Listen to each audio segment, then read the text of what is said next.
Уважаемый господин президент, уважаемые дамы и господа, мы встречались с господином Эрдоганом совсем недавно, 10 марта в Москве, где успешно провели заседание Совета сотрудничества высшего уровня. Нынешние переговоры в Сочи дают хорошую возможность сообщаться, как выполняются мартовские решения, наметить новые задачи для совместной работы на будущее, а также обменяться мнениями по ключевым международным и региональным вопросам. Турция является важным и перспективным партнером России. Некоторое время назад наши двухсторонние отношения, известно, проходили испытания на прочность. Сейчас можно с уверенностью констатировать, что восстановительный период в российско-турецких связях завершен. Мы возвращаемся к нормальному партнерскому взаимодействию. Характерно, что наши страны твердо настроены на дальнейшее укрепление многопланового сотрудничества в соответствии с духом и буквой договора об основах двухсторонних отношений, которому в конце мая исполняется 25 лет. Сегодня в ходе переговоров сначала в узком составе, затем с участием членов правительств, глав ведущих энергетических компаний, подробно рассмотрели ход выполнения программы российско-турецкого сотрудничества на 2017-2020 годы. При этом особое внимание уделили взаимодействию в экономической сфере, снятию ограничений и барьеров, мешающих расширению торговых и инвестиционных обменов, коснулись возможности перевода взаимных расчетов на национальные валюты.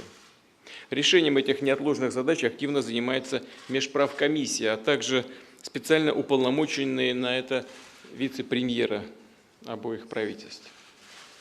Важно, что удалось прекратить падение взаимной торговли, и в первые месяцы этого года был зафиксирован небольшой рост товарооборота, около 3%. На хорошем уровне находятся показатели встречных инвестиций по 10 миллиардов долларов с каждой стороны. Договорились ускорить подготовку к соглашению об услугах и инвестициях, которые позволят выстраивать в дальнейшем наше взаимодействие на современной договорно-правовой базе, а также завершить в ближайшее время формирование и начать работу совместного инвестиционного фонда объемом до 1 миллиарда долларов. Разумеется, много говорили о сотрудничестве в энергетике, имеющем действительно стратегическое значение для обеих стран. Напомню, что Россия обеспечивает свыше 55% потребностей турецкого рынка в газе, 33% в угле, 18% в нефти. Продолжается совместная работа по сооружению нового газопровода «Турецкий поток». Этот масштабный проект предусматривает прокладку по дну Черного моря 2 веток мощностью по 15,7 миллиарда кубических метров газа. Одной в Турцию, другую транзитом в Европу. Его реализация позволит существенно укрепить энергобезопасность Турции, Европы, расширит возможности России по экспорту газа. Обсудили и другой крупный совместный проект – строительство в Турции первой атомной электростанции «Аккую». Общий объем российских инвестиций в него составит 22 миллиарда долларов. Обменялись мнениями о перспективах углубления двухсторонних связей в гуманитарной сфере. В 2019 году намечено проведение перекрестного года культуры и туризма, подготовка к организации мероприятий, которого переходит в практическую плоскость. В эти майские праздники треть российских туристов, которые поехали отдыхать за границу, выбрали именно Турцию. Поэтому принципиально важно обеспечить надежную безопасность российских граждан на турецких курортах.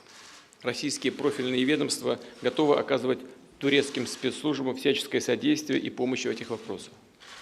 Взаимодействие между специальными службами укрепляется.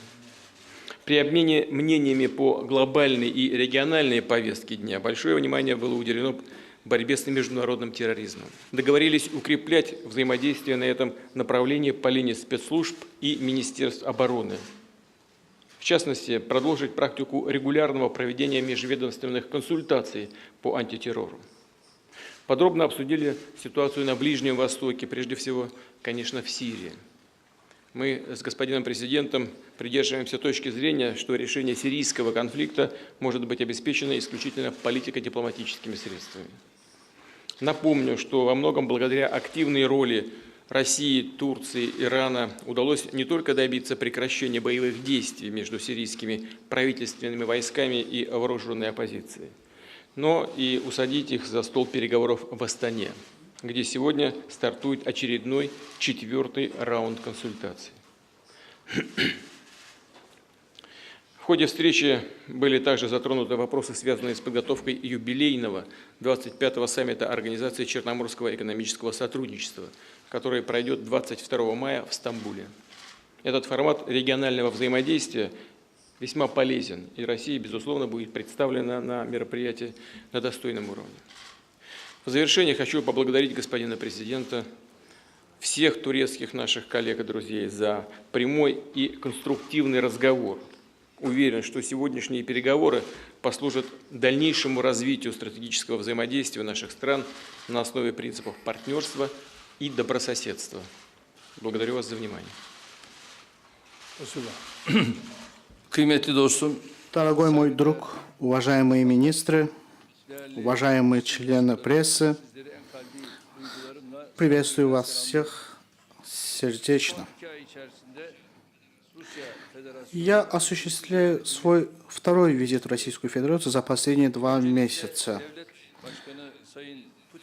В первую очередь хочу выразить благодарность за оказанное гостеприимство лично мне и моей делегации господину президенту Путину, а также нашим российским друзьям.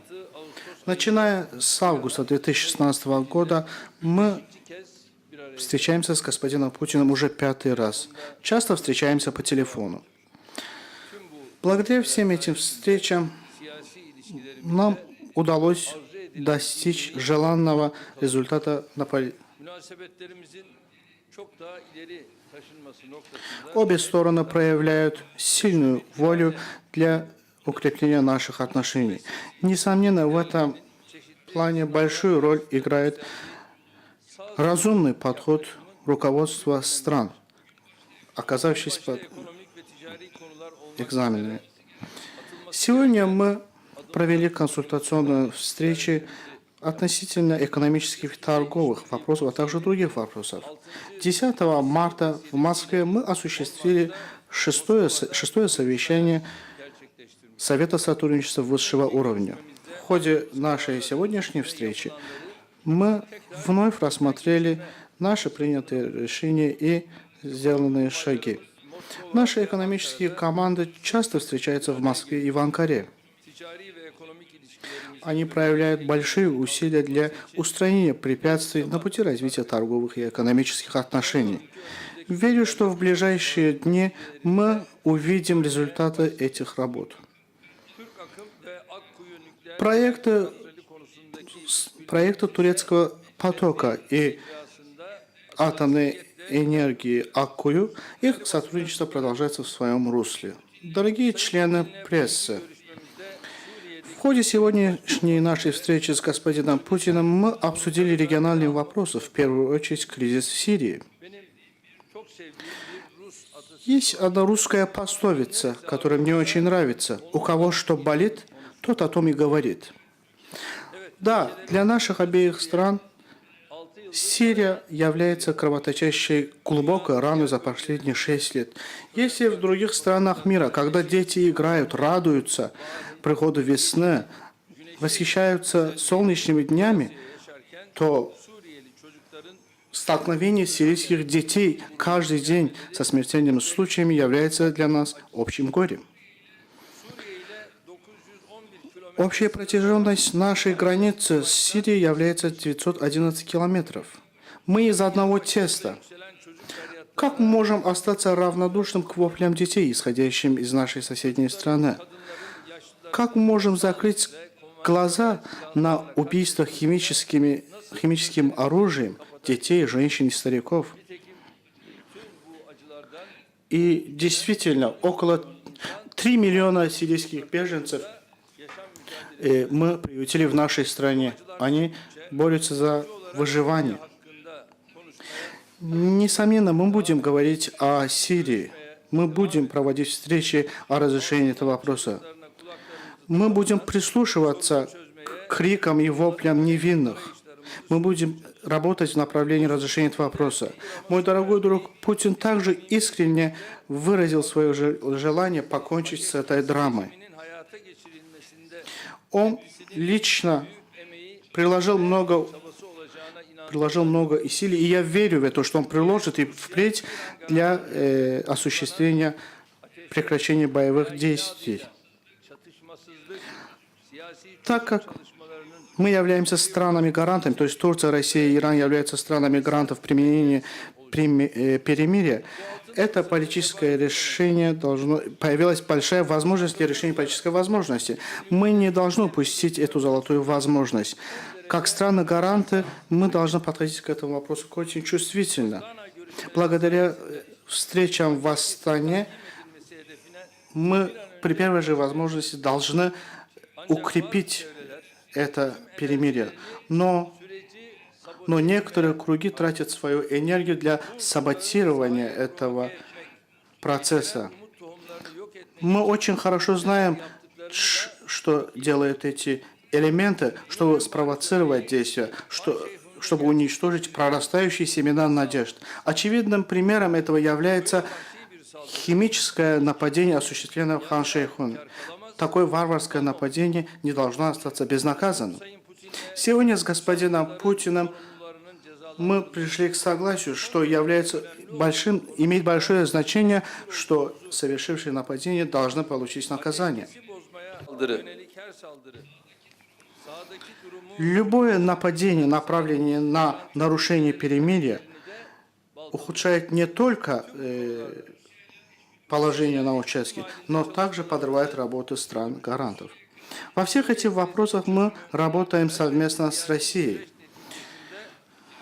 Надеюсь и считаю, несомненно, что политический процесс приведет к решению сирийского кризиса. Остановление кровопролития в Сирии, территориальная целостность Сирии, а также политическая единство Сирии является нашим приоритетом. Пока Сирия будет являться сценой опосредованной войны, террористические организации будут продолжать развиваться. В этом плане борьба со всеми террористическими организациями в Сирии считается важным в отношении будущего Сирии, выживаемости сирийского народа, а также спокойствия мира. Мы никогда не делали различия между террористическими организациями. IPG или Даэш, или же Аль-Каида не имеет никакого различия для нас. Все они питаются кровью, все они питаются хаосом и слезами. Искоренение террористических организаций является общей нашей ответственностью. Мы не допустим образования вражеских образований на наших южных границах, которые будут грозить нашей территориальной целостности и безопасности нашей страны.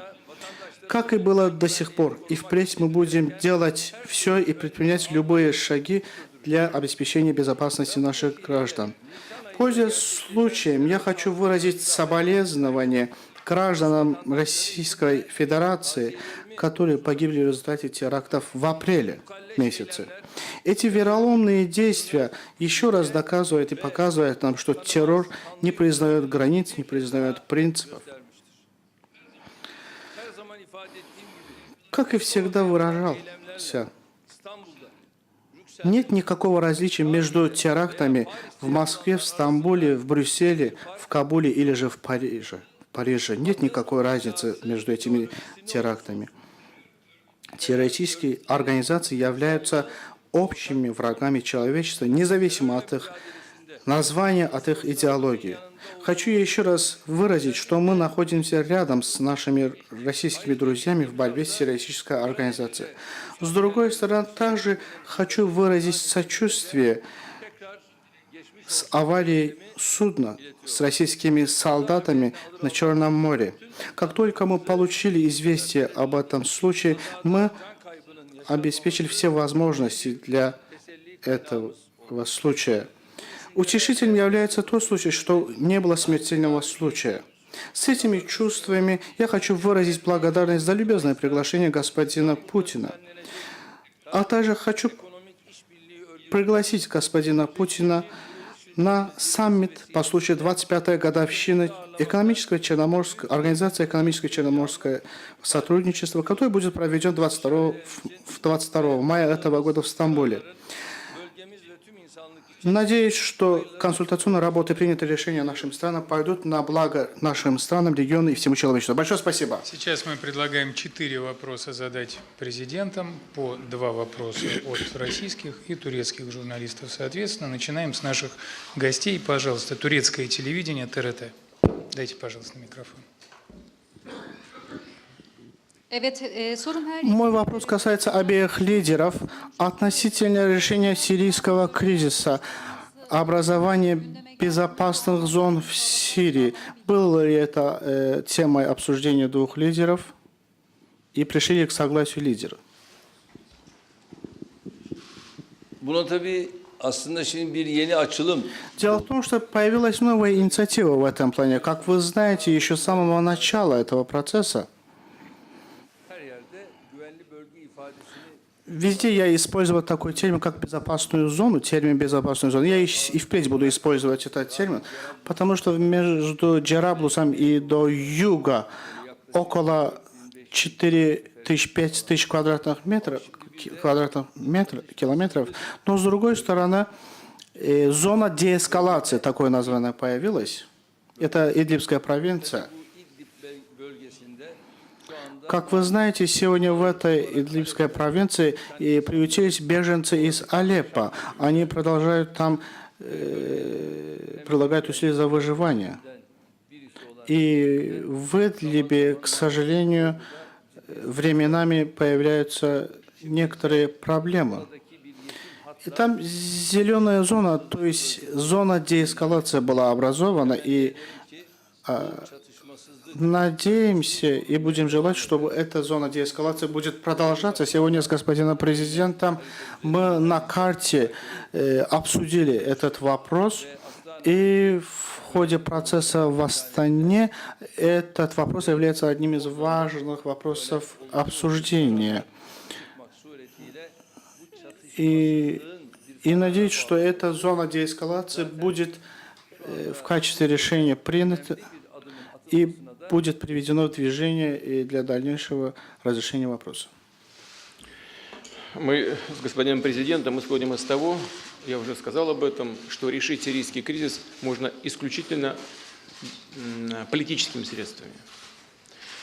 Но для того, чтобы этот политический процесс развивался, нужно обеспечить прекращение огня. Россия, Турция, Иран, как страны, которые внесли наибольший вклад в эту формулу и в эту практику прекращения боевых действий, все время думали на тему о том, как закрепить этот режим прекращения огня.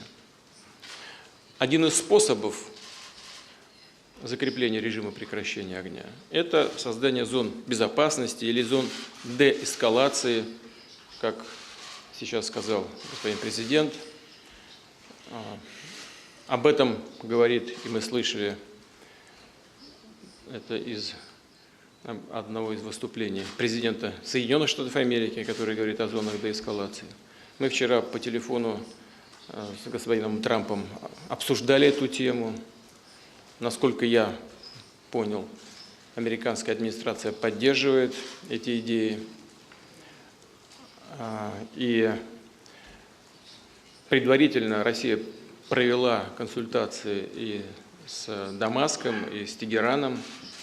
Мы все исходим из того, что нужно создавать такие механизмы, которые бы гарантировали прекращение кровопролития и создали бы условия для начала политического диалога. В этом смысле наша позиция с президентом Турции полностью совпадает. Мы исходим из того, что непосредственно участники конфликта, которые собрались сегодня в Астане, примут окончательное решение, потому что в конечном итоге только от них зависит, какова будет судьба их собственной страны. Мы со своей стороны, мы как гаранты прекращения огня, Турция, Иран, Россия, сделаем все, чтобы эти механизмы совершенствовались и были действенными. Мы поддержим это предложение. Продолжаем. Пожалуйста, российские журналисты. Давайте НТВ, Кондратьев, пожалуйста. Телекомпания НТВ. У меня вопрос обоим президентам. Хотелось бы знать, когда можно будет говорить о полном восстановлении прежнего уровня торгового сотрудничества между Россией и Турцией до кризиса, до конфликта, связанного с инцидентом с нашим самолетом. Известно, что некоторые ограничения, введенные после этого инцидента, до сих пор не отменены. Это касается прежде всего некоторых видов сельскохозяйственной продукции из Турции, которая поступает в Россию. Прежде всего речь идет о помидорах. Российские производители этой продукции несколько обеспокоены. Если турецкие помидоры снова появятся на нашем рынке, это будет означать для них необходимость снижения своего производства. Турецкие помидоры более дешевы. Но Турция, как мы видим, вводит в свою очередь некоторые заградительные пошлины в отношении российской пшеницы, кукурузы, подсолнечного масла. Как может быть решен этот вопрос? И вообще хотелось бы знать, каким вы видите торгово-экономическое партнерство в уже далеком, более далеком будущем, какой может быть товарооборот на длительную перспективу? Спасибо. Вы спросили, когда можно будет сказать о том, что ограничения, возникшие некоторое время назад, сняты. Об этом можно сказать сегодня. Мы договорились о комплексном решении всех этих проблем, связанных с ограничениями. Исходим из того, что любые ограничения разрушают экономику, вредят в конечном итоге нашим производителям. Есть чувствительные вещи, вы сейчас о них сказали. Вот те самые томаты, о которых вы упомянули, это не единственный товар, который подвергался ограничительным мерам. Здесь много было и услуг, и других товаров. Это и текстиль, это услуги, это рабочая сила, это строительный сектор. Там много, целый список ограничений. Мы договорились, что мы все эти ограничения снимаем. Но мы просили наших турецких партнеров и друзей понять, что после известных трагических событий, когда были введены эти ограничения, жизнь развивалась и не стояла на месте. Это связано вот как раз с производством тех самых томатов, о которых вы сказали. Наши сельхозпроизводители взяли значительные объемы кредитов, кредитных ресурсов. Это достаточно длительный цикл производства, связанный в наших климатических условиях со строительством тепличных сооружений и так далее. Поэтому вот по этому виду товаров ограничения пока будут оставаться, так же, как и по безвизовым поездкам. Вместе с тем, и это связано, второе, связано с необходимостью усиления взаимодействия между нашими спецслужбами в условиях нарастающей террористической угрозы. Это, тем не менее, проблема, которая может выглядеть гораздо мягче, чем она сейчас имеет место быть. И имею в виду, что, возможно, и мы это сделаем, либерализация поездок специалистов, либерализация поездок тех, кто постоянно бывает в нашей стране по делам службы, по делам бизнеса. Здесь целый набор граждан Турции, которым будет предоставлен такой либеральный режим.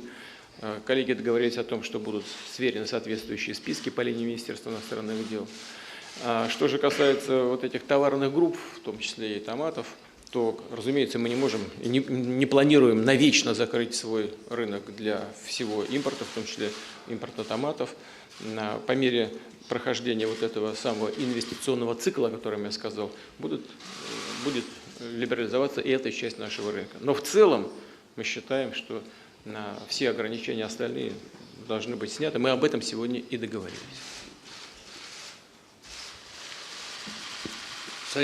Уважаемый Путин обо всем рассказал.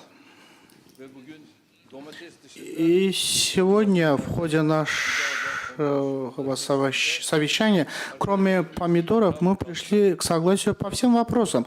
Несомненно, турецкие помидоры, мы желаем, чтобы турецкие помидоры оказались на российском рынке, потому что они и вкусные, они и дешевые, и это наш совет нашим партнерам. Но так как это временно, как сказал дорогой президент, может быть, можно найти более подходящие варианты, временные варианты, и обсудить вопрос на более новой почве. И наши коллеги очень хорошую работу провели. И относительно помидоров было несколько вопросов, а относительно остальных вопросов мы пришли к согласию. И нужно сказать, что мы уже находимся за нормализацию. То есть нормализация отношений, этот период уже завершился. Вопросы продолжает турецкая газета «Хюриет», пожалуйста. Cumhurbaşkanım, Soçi'ye hoş geldiniz. Здравствуйте, Владимир Владимирович. У меня вопрос больше к вам, поэтому я по-русски задам его. Кстати, вы почти частично ответили на вопрос после вопроса коллеги. Но я все-таки задам следующее. Сегодня, начиная встречу, вы сказали, что мы вышли на полноформатном отношении с Турцией. Только что вы тоже повторили эти слова. Но 10 числа вы обещали, что в кратчайшие сроки будут отменены визовые ограничения турецким бизнесменам и им выдавать рабочие визы. Учитывая то, что как российский производитель взял кредиты за помидоров, то и турецкий бизнесмен взял кредит, чтобы делать дела в России когда-то. Учитывая этого, 10 числа вы сказали, что в кратчайшие сроки будут отменены эти ограничения. Сегодня можем ли сказать четко, ясно, что этот срок настал? Мы всегда говорим четко и ясно. Других формулировок у нас не бывает. Ограничения, которые возникли, они возникли в результате трагического случая, произошедшего с нашим летчиком. Вы об этом знаете. Все мы об этом сожалеем. Мы видим, как и Турция сожалеет об этом. Но это произошло. Возникли ограничения. После этого мы приняли определенные ограничительные меры в сфере экономики, в том числе и в области сельского хозяйства. Производители наши набрали кредитов. Они должны окупить эти кредиты, вернуть кредиты в банк. Это определенный цикл, связанный со временем возвращения кредитов, с реализацией продукции. Господин президент правильно сказал, действительно, турецкие помидоры подешевле. Мы это прекрасно понимаем. И мы заинтересованы в том, чтобы наш потребитель получал более дешевый продукт. Но мы также заинтересованы в том, чтобы сельхозсектор России развивался, а те, кто взяли кредиты под гарантией правительства, не оказались у разбитого корыта, как у нас говорят.